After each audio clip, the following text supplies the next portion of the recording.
Jadi kalau kita menjelaskan ini, bukan, oh ini Ustadz larang zikir. Salah ini. Jangan begitu pemahamannya. Kita sedang memandu, meletakkan sesuatu pada tempatnya. Tapi teman-teman sekalian, kalau ada orang yang tetap mau melakukan haknya dia, saya tidak larang ya. Jangan bilang Khalid Basalamah larang, sehingga lagi menyesatkan. Tidak. Silakan buat. Yang antum mau buat, silakan. Bebas. Gitu kan? Semua orang bertanggung jawab. Tugas saya menyampaikan saja. Gitu kan? Berada di zona aman, lebih baik daripada zona yang tidak aman. Gitu kan? Walaupun anggap tidak haram, tapi minimal syubhat. Baik, ini sama saja. Lebih baik kita di zona aman. Ada perintah kerjakan, tidak ada tinggalkan. Sebatas itu saja. Allahu a'lam.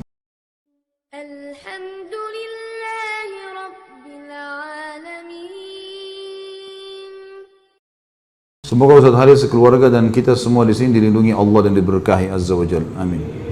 Berhubungan dengan tema neraka, ada satu kebiasaan yang bisa menjerumuskan saya pribadi ke neraka karena ketidaktahuan dan tidak cukup ilmu saya. Bagaimana melakukan sesuai sunnah? Karena saya takut asal ikut-ikutan. Kebiasaan tersebut adalah tahlilan atau ngelayat. Tolong jelaskan sedetail-detailnya Ustaz, berdasarkan pengalaman Ustaz Khalid pribadi. Gimana sikap kita yang benar jika mendatangi acara seperti ini dan sikap kita bila mengadakan acara itu? Dan bagaimana menolak orang yang akan melakukan pengajian buat si mayit? Ini sesuai dengan tema nggak nih? Nah, kok bagaimana lolos sortiran? Dari kiri, dari sini kok. Membela diri Marwan ini. Ada malaikat yang catat. Terus ya teman-teman sekalian, tahlil adalah, saya sudah sering jawab ini. Dan pertanyaan seperti ini sudah sering diulang-ulangi, selalu diulang-ulangi. Ini yang saya bilang, semestinya tidak usah ditanya lagi. Kalau sudah lihat, bisa lihat di YouTube ya. Karena saya lihat pertanyaan seperti ini yang selalu dijadikan sebagai pemicu. Ya. Ini Ustadz Wahabi nih, larang berzikir. Padahal dia tidak faham apa yang kita jelaskan. Tahlil adalah la ilaha illallah. Bagus tahlil itu. Tahmid, alhamdulillah. Takbir, Allahu Akbar. Zikir adalah ibadah kepada Allah. Bahkan satu-satunya ibadah yang dari dunia sampai ke surga masih dikerjakan hanya zikir. Sholat sudah nggak ada, haji nggak ada, zakat sudah nggak ada di surga, tapi zikir selalu. Nggak bisa lepas itu. Karena nafas mereka ahli surga, nanti kita belajar di dalam buku kita ini, itu adalah tasbih dan takbir, tahlil. Mereka selalu menyebut, memuji Allah di surga. Jadi ini ibadah tidak pernah luput ini, gitu kan? Kalau teman-teman ikuti ceramah di YouTube, saya juga panjang lebar jelaskan sebagian darinya, penjelasan masalah ini di judul Dahsyatnya Doa. Panjang lebar saya jelaskan masalah itu. Tapi yang jelas teman-teman sekalian, zikir adalah ibadah kepada Allah. Cuman setiap ibadah yang kita kerjakan harus sesuai panduan Nabi SAW. Begitu. Zikir Nabi kerjakan, iya. Zikir habis sholat, ada zikir pagi sore, gitu kan? Ada zikir yang beliau baca, misal atau doa dibaca pada malam hari, ada dibaca pada saat sujud, pada saat ruku, ada tempat-tempatnya semua. Nabi SAW kalau memandu itu, ada yang ditentukan tempat-tempatnya, ditentukan jumlahnya, gitu kan? Baik, sekarang kita yang ditanya sekarang bagaimana kalau ada orang mati lalu mengadakan acara zikir? Bagaimana acara ini? Baik, tanya sekarang, apakah Nabi SAW kalau ada orang mati berzikir di situ? Ada nggak riwayat yang menyebutkan? Satu saja riwayat, Nabi SAW pernah ada sahabat Nabi datang, orang mati panggil, ayo sini duduk berzikir, lalu suruh membaca semua zikir. Belum ada satu riwayat pun masalah itu. Jadi kalau kita menjelaskan ini, bukan, oh ini Ustadz larang zikir. Salah ini. Jangan begitu pemahamannya. Kita sedang memandu, meletakkan sesuatu pada tempatnya. Batu bata itu kalau ditaruh pada tempatnya, nanti tembok ini bisa rapi begini, ini karena batu batanya rapi, ya kan gitu. Kalau menonjol jadi jelek. Kalau kita sedang bertakziah, kita fahami dulu pertama sekali definisi takziah. Meringankan beban keluarga mayit. Bukan untuk mayit. Makanya Nabi SAW kalau takziah ada orang mati disuruh bawa makanan. Hai ahli Madinah, bawakan makanan keluarganya Ja'far. Waktu Ja'far mati syahid di perang Mu'tah. Karena mereka tertimpa apa yang tidak menimpa kalian. Hibur mereka, doain. Begitu. Nabi SAW datang juga selama 3 hari. Tapi gak pernah Nabi duduk zikir sama mereka. Gak sama sekali. Jadi jangan, oh ini berarti larang zikir. Bukan. Letakkan pada tempatnya saudaraku. Kenapa sih kalau kita contohi Rasulullah SAW? Apa ruginya? Gak ada ruginya kan? Sesuai dengan beliau. Jadi mudah, jadi simple gitu. Saya pernah jelaskan ini. Tapi sekarang saya reviewkan, saya pernah mengalami ada mertua saya meninggal di Jawa Tengah, di Jawa Timur. Kemudian pada saat meninggal di rumah sakit, alhamdulillah kebetulan saya pas ada. Kemudian saya panggil adik ipar saya untuk ngurus sama-sama jenazah. Dibawa ke kampungnya di pedalaman di Jawa Timur. Saya pergi ke sana. Kemudian diuruslah jenazahnya. Saya panggil adik ipar saya ajarin caranya ini begini, cara mandikannya segala macam, bersihkan kotorannya. Udah selesai semuanya perawatannya, lalu kemudian kami taruh jenazahnya. Insya Allah sebentar lagi kita akan bawa ke masjid nih. Udah. Ada orang-orang datang semua, kemudian kita bawa ke masjid. Habis sholat di masjid, rupanya ada tradisi-tradisi yang ada. Biasanya orang berdiri dulu, ngomong dulu segala macam, disuruh saksikan ini orang mati begini, isyhadu dan seterusnya. Khair semuanya gitu.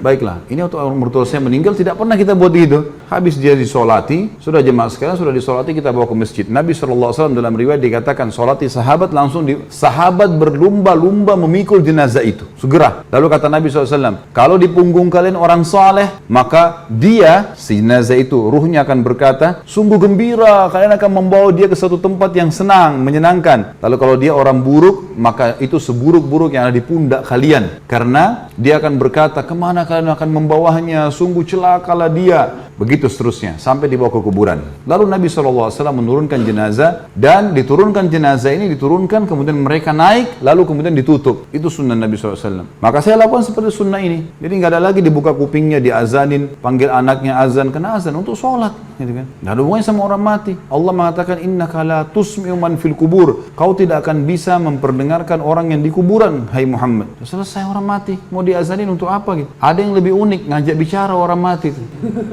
Saya pernah lihat itu di kuburan, dia pegang kertas, orang-orang di sebelahnya nggak ngerti. Saya ngerti apa yang dia bilang. Hai fulan bin fulan, kalau malaikat mungkar nakir datang tanya siapa Tuhanmu, jawablah Allah.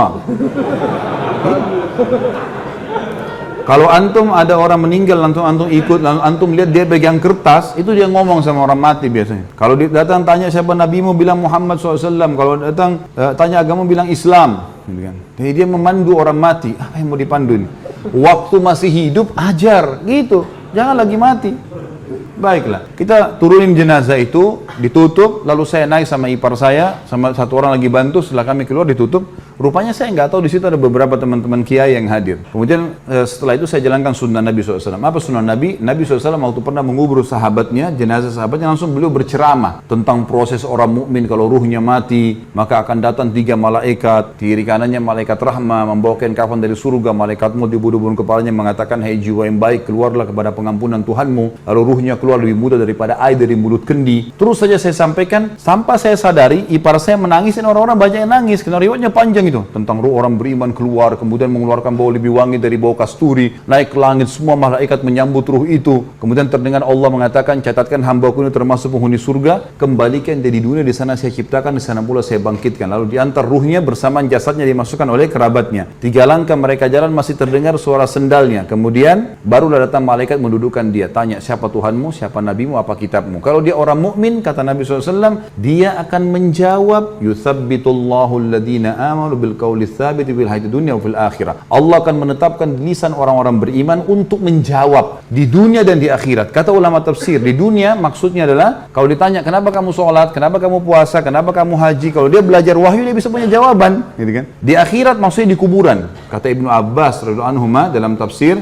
ini adalah di kuburan, pertanyaan malaikat di kuburan. Maka dia akan jawab dengan mudah, Tuhanku Allah, nabiku Muhammad, kitab Al-Quran. Sudah selesai. Dibuka baginya pintu neraka. Nih dilihat neraka, dia ketakutan. Lalu kata malaikat, lihat dari apa Allah selamatkan dirimu. Ditutup, dibuka pintu surga, dayang-dayang, permadani, kelebihan segala macam. Lalu kemudian dia malaikat berkata, ini tempat kau sekarang. Maka dia pun mengatakan, ya Allah cepatkan waktu karena aku ingin masuk ke dalam surgaku. Lalu datang di sebelahnya orang yang tampan, wangi, bersih. Dia kagum. Dia bilang, siapa kamu ini? Sungguh sempurna ciptaan Allah pada dirimu. Dia mengatakan, saya amal soleh yang akan menemani kau sampai hari kiamat. Jadi ibadahnya, sholatnya, semua ini akan menemani dia. Kemudian setelah itu terdengar suara dari langit, Allah mengatakan, bentangkan kuburan hambaku ini seluas pandangan matanya, dan bentangkan jalan ke surganya setiap pagi dan petang. Maka jadilah kuburannya taman dari taman surga. Sebaliknya kalau dia orang kafir atau orang fasik, akan datang 3 malaikat, 2 malaikat penyiksa kiri kanannya membawakan kafan dari neraka, 1 malaikat mau dibunuh-bunuh kepalanya mengatakan, hai jiwa yang busuk, keluarlah kepada murka Tuhanmu. Lalu berserakan di tubuhnya, lalu malaikat menarik dengan keras secara paksa, seperti ibaratnya bulu domba yang dibasahkan lalu dililitkan di pohon berduri dan ditarik dengan keras sehingga berantakan bulu domba itu. Belum sesaat keluar ditangkap malaikat azab, dipakai kain kafan dari neraka, lalu dibawa ke atas. Belum tiba di langit pertama, semua malaikat menolak karena mengeluarkan bau lebih busuk dari bau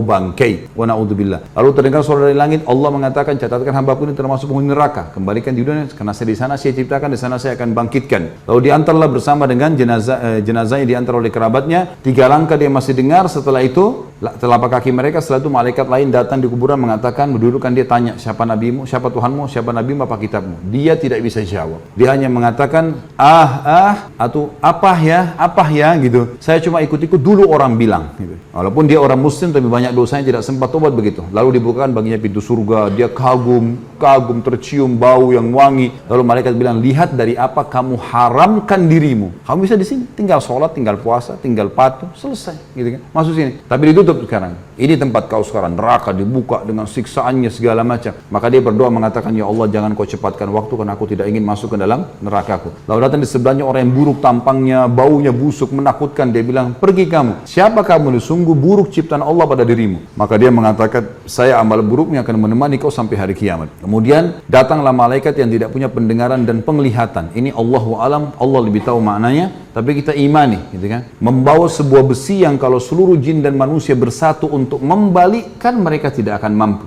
Yang akan dihantamkan ke kepala jenazah ini, kemudian dia hancur, lalu diutuhkan kembali, begitu terus sampai hari kiamat. Itu keadaannya. Maka riwayat ini saya sampaikan teman-teman sekalian, pada saat itu ternyata ada yang sempat menangis ya. Setelah itu kami pulang, dan saya bilang sebelum pulang, bapak sekalian, kami membuka rumah orang tua kami untuk takziah selama 3 hari. Sunnah Nabi SAW takziah itu adalah begini, datang, doakan, sabarkan kami, dan lagi berminat membawa makanan silakan. Kami tidak siapkan makanan dan minuman, karena sunnah Nabi SAW gitu. Alhamdulillah 3 hari itu nggak ada acara apa-apa, nggak ada ribut-ribut, nggak ada. Semua orang datang, doakan kita, pergi, bawa makanan, pergi. Hanya banyak orang yang datang waktu itu, tokoh-tokoh masyarakat datang terus ngobrol sama saya, banyak yang bertanya masalah hukum. Sebelum saya pulang ke Surabaya, kemudian balik ke Jakarta waktu itu, ada beberapa tetangga, keluarga mertua saya mengatakan, kami selama ini hadapi kematian belum pernah seperti ini. Kami merasa 3 hari ini nggak ada beban, dan sekarang seperti kami sudah ikhlas melepaskannya. Sebenarnya sunnah Nabi SAW.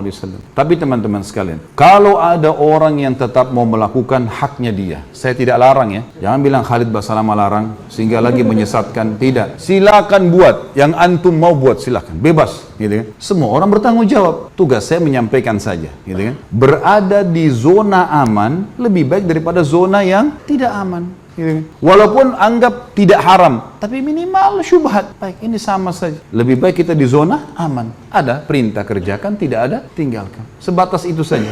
Allahu a'lam.